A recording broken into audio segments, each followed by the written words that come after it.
Welcome back to another edition of Arizona Wildcats Insiders Podcast. I'm your host, Troy Hutchison.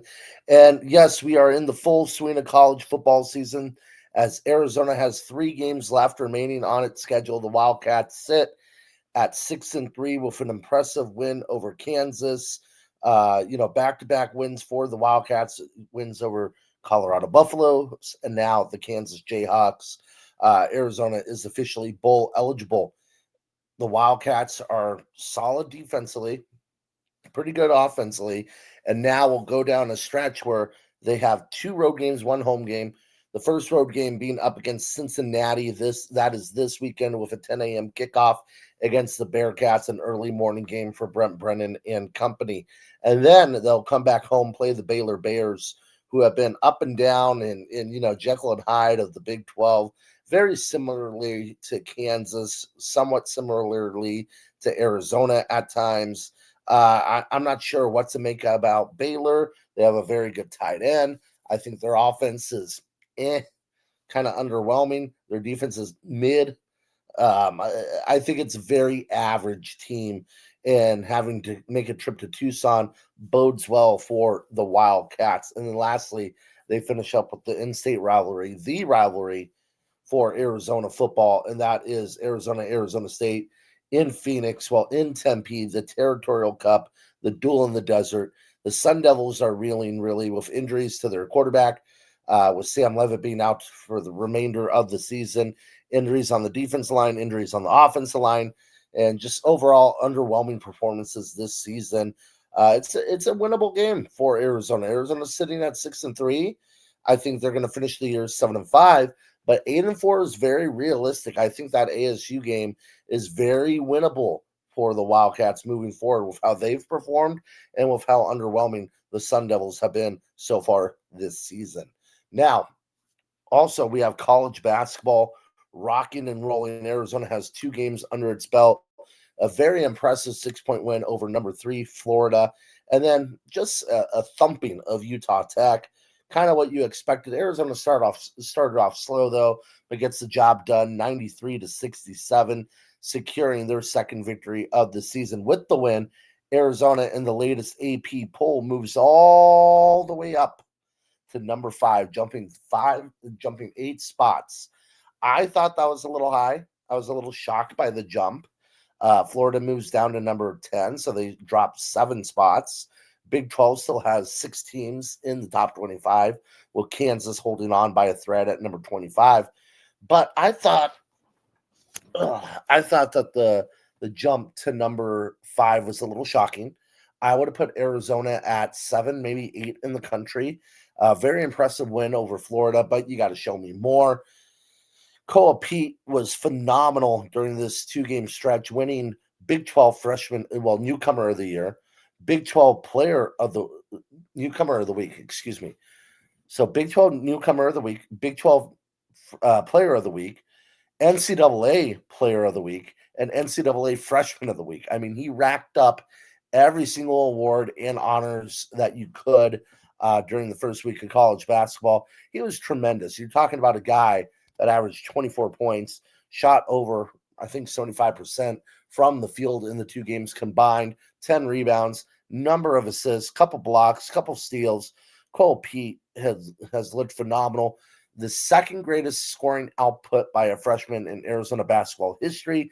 Number 1 being, in terms of a debut, number 1 being Eric Money versus Cal State Bakersfield, where Eric Money dropped 37 points in his U of A career opening game back in 1972. So tremendous job by Arizona. Tremendous job by Cole Pete with the awards. Arizona moves up to number 5 in the AP poll. It's an exciting time to be an Arizona Wildcat fan.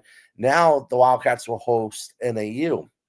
And after NAU, they go to LA, play in the Intuit Dome, and take on arch rival UCLA. So this is kind of like a trap game. You've seen good performances by Cole Pete. Braden Burries had 18 points against Utah Tech, but shot 7 of 16 from the field. Mo Krivas has been very underwhelming so far this season. So it's a game where you want to see him get going, see him go in the right direction. Toby Awaka coming off of a very great double-double performance with 12 points and 18 rebounds. Awaka is one of the better rebounding bigs I think Arizona's ever had. I mean, the guy's a monster on the glass. Any loose ball on the floor, any loose ball, it's going to be Toby Awaka's ball, even when it comes to teammates. Burries, I think it was Burries, jokingly saying that Awaka took a rebound from him, but a lot of love for the big guy, and he's been playing well this season for Arizona. Played well last season for Arizona. But to me, this is a get-right game for Mo Krivas coming up against NAU. I think this is the perfect game to get right, get back on track, kind of get him healthy and moving in the right direction. And then Braden Burries, just seeing him continue to develop. Again, 18 points, but 7 of 16 shooting isn't necessarily the best. It's not the worst, but you want to see him be a little bit more efficient offensively.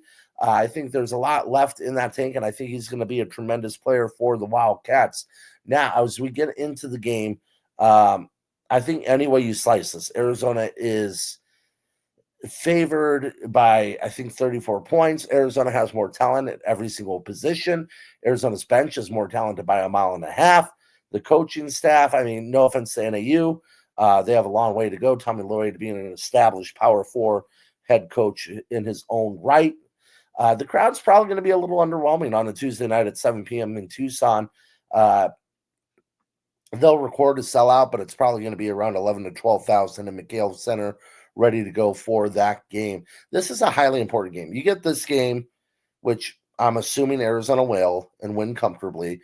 You could get ready for UCLA, and if you get that one, man, starting off the season with wins over Florida and UCLA, not a lot of teams are going to have a better resume than Arizona come March when you have games against Florida, UCLA, UConn, Auburn, Alabama, San Diego State, plus the Big 12 conference rankings schedule.